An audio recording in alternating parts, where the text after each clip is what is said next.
ప్రస్తుతం మనము పీలేరు నగరంలో ఉన్నాము. అదేవిధంగా పలు చోట్ల ప్రాంతాలలో మనము వెళ్తూ ఉన్నాము. అదేవిధంగా ఇప్పుడు కూడా ఒక చోట ఒక ప్రాంతానికి అంటే పీలేరు నగరంలో భారత్ పెట్రోలియం దగ్గరికి పెట్రోల్ బంక్ దగ్గరికి మనం ప్రస్తుతం వచ్చాము. ఇక్కడ చికెన్ షాప్లో మనం చూసాం, అక్కడ చాలామంది ఓటర్లు అంటే సామాన్య పీపుల్ మనకు కనిపిస్తున్నారు. వాళ్ళని అడిగి తెలుసుకునే ప్రయత్నం చేద్దాం.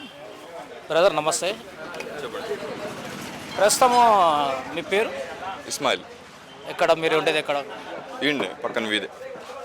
అంటే ఏరియా ఎక్కడ? కాన్స్టిట్యున్సీ ఏమొస్తుంది? చిత్తూరు రోడ్డే, పీలేరు కాన్స్టిట్యున్సీ, పీలేరు మండలం.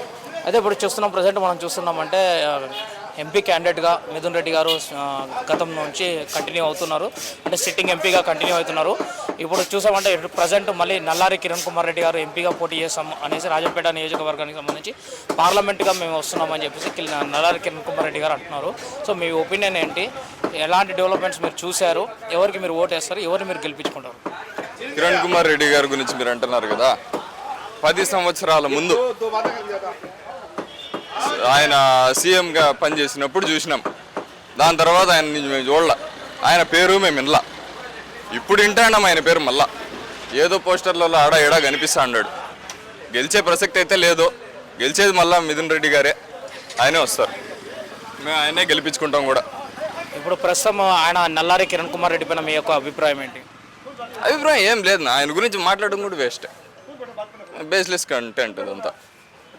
మిథున్ రెడ్డి గారి గురించి చెప్పాలి అంటే 2 నిమిషాల్లో మీరు ఏం చెప్తారు? అభివృద్ధి. మీరు ఇప్పుడు పక్కన చూడండి రోడ్డు, ఆ రోడ్డు వేస్తాండేది ఆయన వల్లనే. ఆసుపత్రి చూడండి, ఆసుపత్రి కట్టిండేది ఆయన వల్లనే. పీలేరులో 100 పడకల ఆసుపత్రి. మేము అనుకోలే. ఇప్పుడు ఎవరన్నా ఏమన్నా చెప్పేసినారు అంటే తిరుపతి పిలుచుకోండి అంటారు. తిరుపతి పిలుచుకోండి అంటే మేము ఆడనే సగం ప్రాణాలు వదులుకుంటాం. తిరుపతి పిలుచుకోవాలి, 7 నుంచి 1.5 గంట సేపు పడుతుంది. మధ్యలో ఘాట్ రోడ్డు, స్పీడు పోలేము. మేము అప్పుడే సగం ప్రాణాలు వదులుకుంటాం. లేదు ఇంక మా వల్ల కాదు లేని. ఇప్పుడు మాకే ఒక ఆసుపత్రి వచ్చింది. చుట్టుపక్కల ఉండే వాళ్ళందరూ మా ఊరికి వస్తారు, మా ఆసుపత్రికి వస్తారు. మంచి ఎక్విప్మెంట్ ఉంది, స్టాఫ్ ఉంది, అంతా ఉంది, బాగా జరుగుతుంది. బాగా చూసుకున్నాడు మమ్మల్ని. ఇప్పుడు మీరు నెక్స్ట్ గెలిపించుకునే అభ్యర్థి ఎవరై ఉన్నారు? వారికి ఎన్ని ఓట్లు ఇస్తారు? ఎంత మెజారిటీతో మీరు గెలిపించుకోవాలని ప్రయత్నం చేస్తున్నారు? ఎమ్మెల్యేగా ఖచ్చితంగా చింతల రామచంద్రారెడ్డి గారిని గెలిపించుకుంటాం.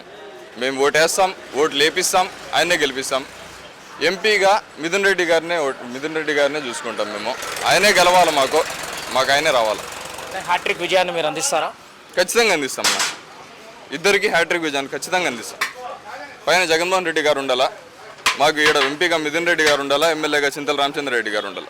ఈరోజైతే మన నియోజకవర్గ టీడీపీ అభ్యర్థి నల్లారి కిషోర్ కుమార్ రెడ్డి, అలాగే బీజేపీ అభ్యర్థి నల్లారి కిరణ్ కుమార్ రెడ్డి గారు వచ్చి ప్రచారం చేస్తున్నారు.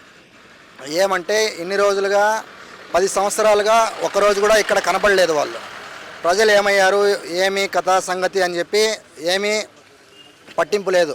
ఈరోజు ఎన్నికలు వచ్చాయి కాబట్టి వచ్చి మేమున్నాము, మేము చేస్తాము అని చెప్తున్నారు. అదేవిధంగా ఇక్కడ చూసుకున్నట్లయితే పీలేరు నియోజకవర్గం కానీ రాజంపేట పార్లమెంట్ నియోజకవర్గంలో మా ఎంపీ మిథున్ రెడ్డి గారు, అలాగే మా ఎమ్మెల్యే చింతల రామచంద్రారెడ్డి గారు అభివృద్ధి అంటే ఏంటో చేసి చూపించారు.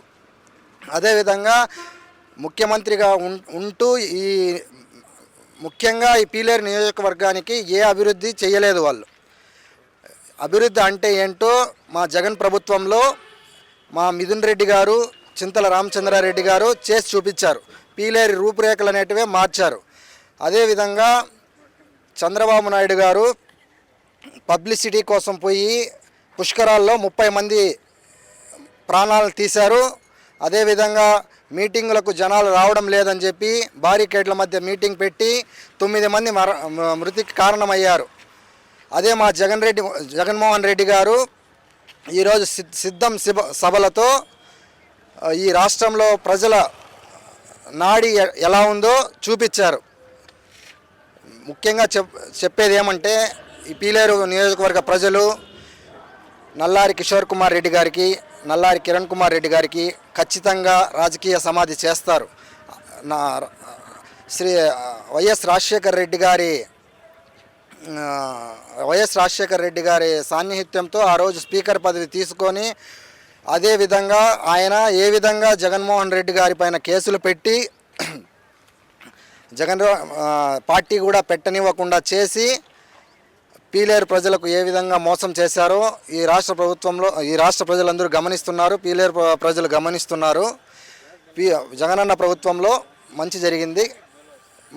మా నమ్మకం నువ్వే జగన్. నా పేరు జాఫర్, పీలేరు కాన్స్టిట్యున్సీ మాది. సో ఇప్పుడు ప్రస్తుతం మన కిరణ్ కుమార్ రెడ్డి గారు బీజేపీ పార్టీలో చేరారు. అయితే బీజేపీ పార్టీ వస్తే మైనార్టీల రిజర్వేషన్ పూర్తిగా నిలిపేస్తారు అన్నా కూడా ఏమనే మాత్రం చీమ కూడా కుట్టినట్టు ఆయనకు లేదు. అటువంటప్పుడు మైనార్టీల ఓట్లు అతనికి ఏ విధంగా వస్తాయి? సో కనీసం మైనార్టీల పైన మేము ఈ రిజర్వేషన్ పెడతామన్న ఒక మాట కూడా కనీసం చెప్పలేదు అని అంటే మైనార్టీలను ఏ విధంగా ఆయన కించపరిచినట్టే అని ఈ సందర్భంగా మేము తెలియజేస్తున్నాం. సో దయచేసి బీజేపీ పార్టీ తెలుగుదేశానికి వేసే ప్రతి ఓటు కూడా ఖచ్చితంగా బీజేపీకి పోతుంది. కాబట్టి రాబోయే రోజుల్లో ఒక హిందూ రాష్ట్రంగా భారతదేశాన్ని ఏర్పాటు చేయాలని అనుకుంటున్నటువంటి వీళ్ళ కుట్రలు కుతంత్రాలు ఈ దెబ్బకు ముగిసిపోతాయి. బీజేపీ టీడీపీ అంతమొందించడం ఖాయం. ఖచ్చితంగా ఈ పార్టీలను అదే అంతమందిస్తే తప్ప మైనార్టీలకు బ్రతికే స్వేచ్ఛ స్వాతంత్రం మొత్తం కోల్పోతారని ఈ సందర్భంగా తెలియజేస్తున్నాం. మైనార్టీల హక్కులను కాలు రాసేటటువంటి ప్రభుత్వాలు ఖచ్చితంగా కుప్పకూలుతాయనేది ఈ సందర్భంగా తెలియజేస్తున్నాం. సో మైనార్టీ హక్కులను కాలు రాసే ఏ ప్రభుత్వం అయినా తప్పకుండా మైనార్టీల చెప్పుల కింద తొక్కేస్తామని ఈ సందర్భంగా తెలియజేస్తున్నాం. మాకు ఉన్నటువంటి ఎంపీ గారు మిథున్ రెడ్డి గారు, వారు లేకపోతే పీలేరు అభివృద్ధి శూన్యమని చెప్పుకోవచ్చు. సో ముఖ్యంగా పేదవాడికి కూడు గూడు నీడ అనేటివి చాలా ముఖ్యం. అటువంటి గూడులు దాదాపు 15,000 మందికి ఇండ్లను శాంక్షన్ చేసడం, పేదలందరికీ పట్టాలు ఇవ్వడం కేవలం ఈ వైఎస్ఆర్ కాంగ్రెస్ ప్రభుత్వంలోనే సాధ్యమైంది. ఇటువంటి మిథున్ రెడ్డి గారు ఉండడం మా అదృష్టమని మేము భావిస్తున్నాం. అదేవిధంగా ఎక్కడ కనీసం మహిళలు ప్రసూతి చేసుకోవాలన్నా కామన్గా డెలివరీ అవ్వాలన్నా కూడా అటువంటి సౌకర్యాలు లేక ఎంతోమంది ప్రాణాలు కోల్పోతూ ఉంటే దాన్ని దృష్టిలో పెట్టుకొని 100 పడకల ఆసుపత్రికి ఇక్కడ కట్టడం మాకందరికీ ఈ చుట్టుపక్కల ఉన్నటువంటి ఎంతోమంది మహిళలు నిజంగా ఒక బిడ్డ పురుడు పోసుకోవాలని అంటే ఇక్కడ సాధ్యమయ్యేది కాదు. మా ప్రైవేట్ హాస్పిటల్కి వచ్చేయండి అనేటటువంటి రోజుల నుండి ఇప్పుడు హ్యాపీగా డెలివరీ చేసుకోవచ్చు అనేటటువంటి కార్యక్రమం మనకు మిథున్ రెడ్డి గారి ద్వారా సాధ్యమైంది. రాబోయేటటువంటి 50 సంవత్సరాల అభివృద్ధిని దృష్టిలో పెట్టుకొని బైపాస్ ఏర్పాటు చేయడం అందరికీ చాలా చెప్పుకోదగినటువంటి. అదేవిధంగా ప్రతిరోజు కనీసం ఒక బిందె కొనాలంటే మినరల్ వాటర్ 15 రూపాయలు, దాదాపు నెలకు 450 రూపాయలు, సంవత్సరానికి 3,000 రూపాయలు కేవలం తాగేదానికి నీళ్ల కోసం ఖర్చు పెట్టేటటువంటి వాడు. పేదవాడికి నీళ్లు కూడా కొనలేని పరిస్థితుల్లో ఉన్నటువంటి ప్రతి ఒక్కరి దాహాన్ని తీర్చినటువంటి జలదాత మా అన్న మిథున్ రెడ్డి గారు. అటువంటి వాడు నిండు 100 ఏళ్ళు బాగుండాలని కోరుకుంటూ, అదేవిధంగా ఈ కాన్స్టిట్యున్సీనే కాదు రాజంపేట అభివృద్ధి జరగాలంటే ఖచ్చితంగా మన మిథున్ రెడ్డి గారు మళ్ళీ ఎంపీ కావాలి, జగనన్న గారు మళ్ళీ సీఎం కావాలని మరి కోరుకుంటున్నాం. అదేవిధంగా పీలేరు పట్టణంలో ఉన్నటువంటి ఎంతోమంది డైలీ కూలీ చేసుకుంటున్నటువంటి ఆటో డ్రైవర్లకు సైతం 500 మందికి లైసెన్సులు ఇప్పించడమే కాకుండా జగనన్న ద్వారా వాళ్ళందరికీ ప్రతి ఆటో డ్రైవర్కి 10,000 రూపాయలు రావడం ఆటో డ్రైవర్లు చాలా సంతోషంగా ఉన్నారు.